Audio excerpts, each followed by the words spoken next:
My name is Avery Blake. I'm 35. I live alone in a modest apartment in Portland, Oregon, the kind with creaky wooden floors and a view of the river if you lean far enough out the window. Every morning, I make a single cup of espresso, glance at the market reports, and review building permits while the city is still asleep. On paper, I work in real estate. That's all my family ever thinks it is, showing rentals, scraping commissions, staying humble. They don't know I run West Pine Holdings. They don't ask. Once a month, the Blake family hosts a dinner at the old vineyard estate in Napa. This month's gathering came with more tension than usual. There were whispers. A new investor. A looming audit. And the feeling that someone, somewhere, was about to turn the entire table upside down. I already knew who that someone was. I wasn't born invisible. But over the years, my family taught me how to fade. Growing up, I was the quiet one. Not shy, just overlooked. My cousins, Charlotte and Chase, were the stars. Chase with his prep school charm and Charlotte with her perfectly staged smiles and designer internships. At Sunday brunches, my Aunt Vivian would slide her diamond bracelet higher on her wrist and say, "Charlotte just landed another contract in LA. She's practically a media mogul." Then she'd turn to me. "Avery, sweetie, are you still showing apartments?" I remember once, when I won a citywide award for ethical development planning, no one said a word. But when Charlotte hosted a launch party for her wellness app that flopped 6 weeks later, everyone flew in. They called me practical. Low maintenance. The one who never asked for much. Truth was, I didn't ask because I knew what the answer would be. My father, Martin Blake, used to call me his easy daughter. Not in admiration, more like convenience. I didn't cause problems. I didn't demand attention. I just got things done. When I started my own company in my late 20s, nobody noticed. I registered West Pine Holdings quietly, signed my first 3 buildings under a trust name, and kept my head down. At the next family dinner, I offered to pour the wine. No one asked how work was going. The only time my name came up was when someone needed something. A housing reference. A lease document. A favor. Never a celebration. Never a seat at the table. Charlotte once said to me, without irony, "You're lucky, Avery. You don't have all this pressure to succeed." As if invisibility was some kind of privilege. I learned early that my family didn't measure value in integrity, or patience, or long nights alone trying to make something real. They measured it in optics. In bold headlines. In who wore what to which benefit gala. So I stopped trying to play their game. I bought properties under different names. I reinvested every dollar. I stayed off magazine covers, out of spotlights, and far from their radar. And still, every holiday, I showed up. Not because I wanted their approval. But because a part of me, the daughter part, the cousin part, still hoped. Until this year. Because this year, when they finally called me broke. They didn't realize they'd just handed me the last piece of leverage I needed. The family estate in Napa hadn't changed in years. White pillars, gravel driveway, lavender that lined the brick walkway like forced charm. The wine cellar probably held more secrets than bottles by now. Dinner was always the same. Start with oysters, end with barbed compliments wrapped in linen napkins. This time, I sat near the fireplace, where the light didn't quite reach. I liked it there. Quiet. Out of frame. Chase arrived late, loafers no socks, as usual. He poured himself a glass of the reserve and made sure everyone noticed. "I just closed on that ranch in Montana," he announced, swirling the glass. "Neighbor's a Tesla exec. Good vibes." Charlotte clapped lightly. "Bravo," she said. "We just finalized the Miami high-rise project. Daddy helped with the last tranche, of course." Everyone nodded, including my father, who smiled like he'd just signed off on a Nobel. No one asked me anything. Until Aunt Vivian did. "You've been awfully quiet, Avery." It sounded like a threat disguised as concern. Before I could respond, Chase jumped in. "She still lives in that duplex in Portland, right?" He said it slow, like he was reminding the room of something sad but funny. "The one with the old siding? I swear I saw a raccoon walk into the building last time I was there." Laughter. Charlotte leaned in. "Wait, you're still renting?" Her voice rose just enough to cut across the table. Didn't know people our age still did that. I set down my water. I like the neighborhood. But why rent?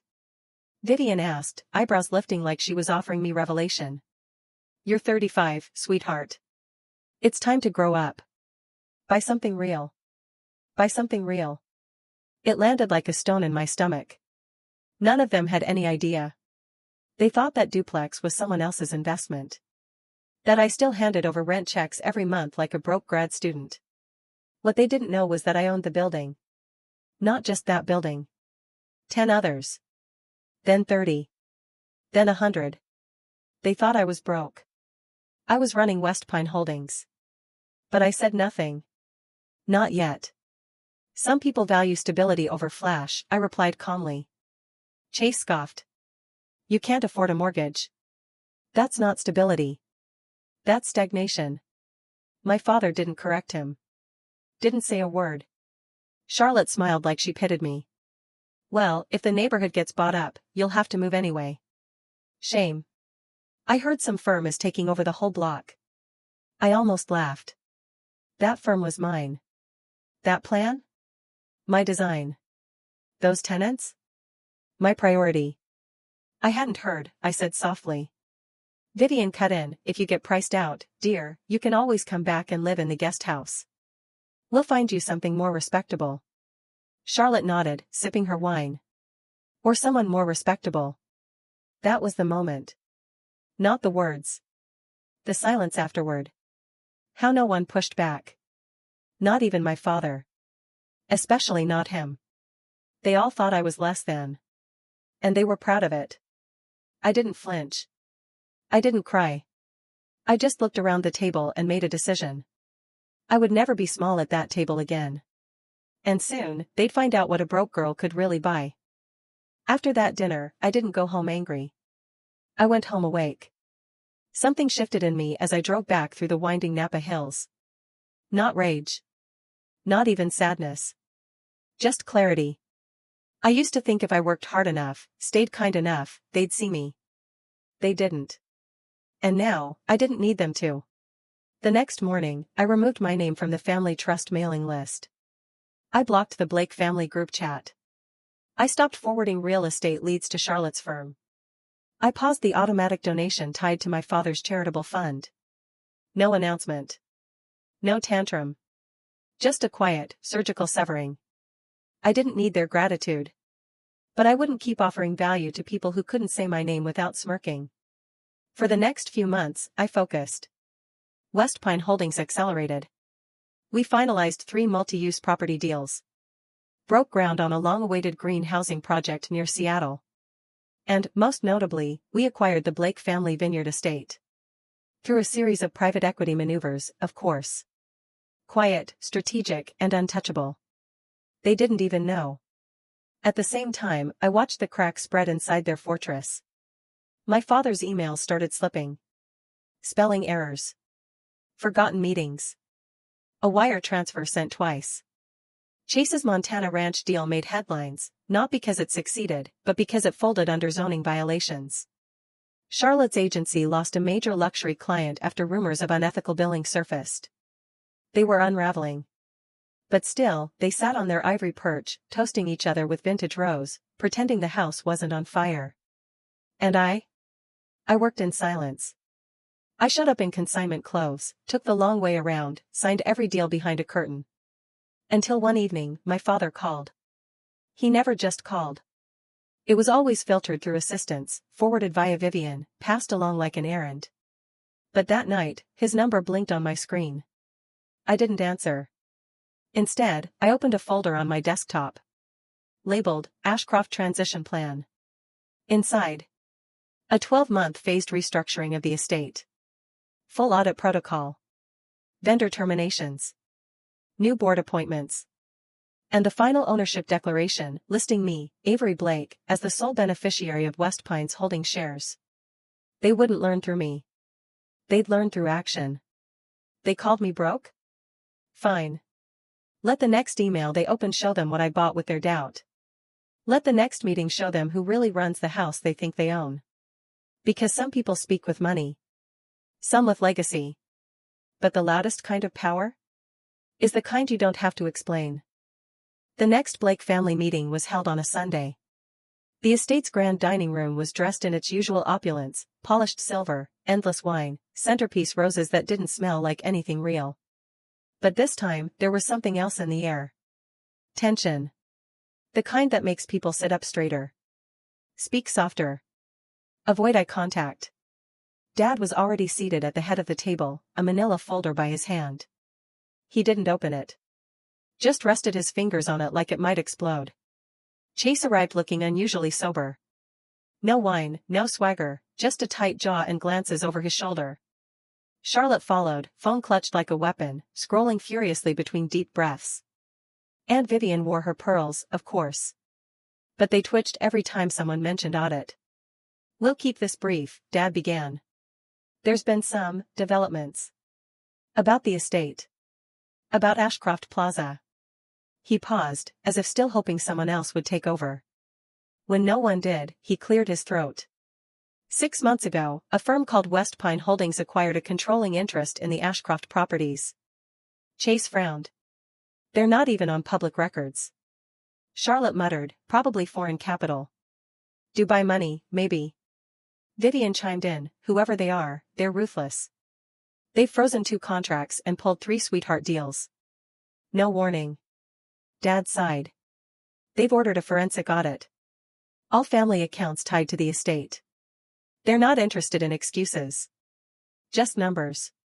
That was my cue. I stepped through the double doors at the back of the room. Silence fell so fast I could hear Charlotte's manicure clink against her wine glass. "Sorry I'm late," I said, placing my briefcase on the table. Chase blinked. "This is a private meeting." I looked at him. Then at my father. Then I opened the briefcase. Inside. Audit summaries. Account irregularities. Vendor invoices inflated by triple. Consulting payments to non-existent firms. Personal expenses disguised as operational costs. I slid each file forward, one by one. "To the board," I said. "And to the family." Vivian's mouth dropped. "You." "I'm Avery Blake," I said calmly. CEO of West Pine Holdings.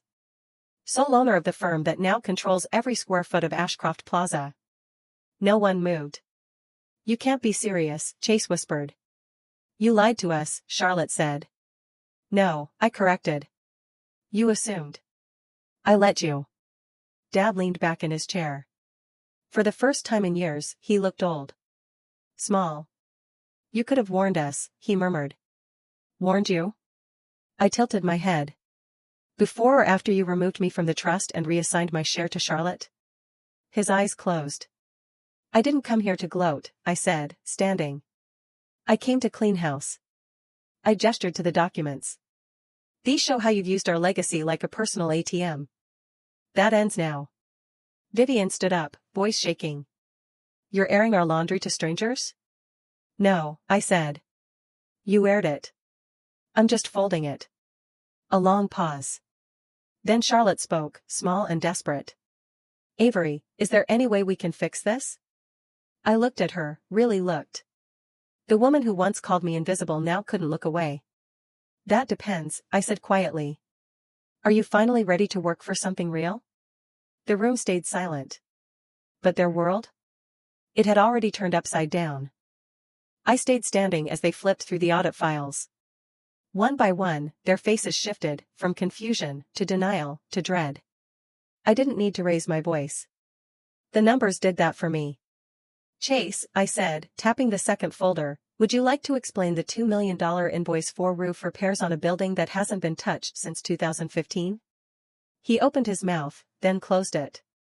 "Charlotte," I continued, "your firm billed Ashcroft for strategic branding consultation 4 times in 1 month. And yet, our site traffic dropped 83%. Care to comment?" She swallowed hard. "It was market timing. Not fraud. I'll let the board decide." Dad shifted in his seat. "Avery, we can handle this internally." "There's no need to." "To what?" I interrupted, still calm. "To expose the truth? You weren't worried about that when you erased my name from the family trust." He sighed. You don't understand what it takes to protect a legacy. I met his eyes. I do. That's why I've been building one. Vivian snapped. You're tearing this family apart. No, I said quietly. You did that when you turned legacy into leverage. When you measured worth in appearances and cut out anyone who didn't fit the frame. I reached for the last envelope. Inside were the restructuring plans. All nepotistic contracts, terminated. All family accounts, frozen. All new roles, earned, not given. And at the bottom, the official announcement. West Pine Holdings, under Avery Blake, to restore Ashcroft Plaza to ethical operations. This goes public tomorrow morning, I said. Vivian looked pale. You wouldn't. I already have. Phones buzzed almost on cue. News alerts. Press statements. Emails. Charlotte gasped. Chase cursed. Dad said nothing. Then he looked at me, not as a disappointment, not even as a daughter. But as someone who held the torch he'd long dropped. You could have ruined us, he whispered. That was never the point. I closed my briefcase. Paused at the door. You thought I was broke. I turned to face them one last time. You just didn't realize who paid the bills. And then I left. Not angrily. Not victorious. Just, done. Because real power isn't about proving them wrong. It's about no longer needing to. 6 months later, I was back in Portland. Not in the duplex they used to mock, though I still owned it. I kept it because the tenants mattered. Because history mattered. But I lived now on the top floor of a restored building downtown. Exposed brick. Natural light. No gold accents. No marble. Just quiet strength. Ashcroft Plaza was thriving. Leases stabilized. Maintenance budgets realigned. Local vendors hired. And the fountain that had sat broken for a decade now flowed again, funded not by inflated invoices but by fair contracts. Chase left the country. No charges filed, yet. Charlotte rebranded her agency, tried to pivot toward authentic storytelling. She even asked if I'd partner on a housing initiative. I declined. Dad stepped down from the board. He now ran a small reading group at the community center. They read articles on housing justice. He told me once, I wish I'd learned this sooner. Maybe he meant it. Maybe he didn't. But I wasn't living for their apologies anymore. I was living for the quiet mornings when my email dinged with good news. A preservation grant approved. A tenant association voted in. A new mother signed her first lease with a smile and a stroller. That was success. Not the magazine covers. Not the boardroom battles. Just the space I made for others to feel safe. One afternoon, I walked past the family vineyard. It looked smaller than I remembered. Same white pillars. Same trimmed hedges. But I didn't slow down. Because it wasn't home. And maybe it never had been.